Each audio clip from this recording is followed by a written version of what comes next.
Hi everyone, I'm at Seymour today. It's a beautiful sunny day. The snow is not as good as Whistler, but it's nice. It's nice to be up here. Enjoying life a little bit here and there, you know?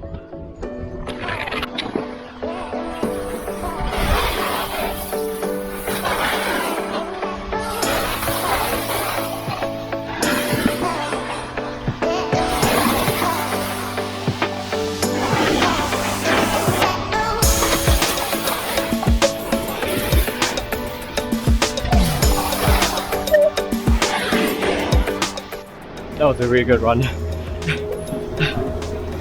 I love it. Love it.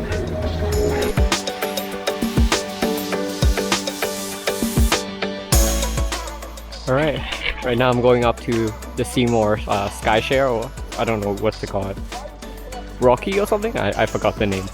The condition is actually better than I expected. I thought it's gonna be super icy kind of thing, but I guess it's been warm for a few days and the snow is really softened today. So overall it's really nice. It's very nice so far.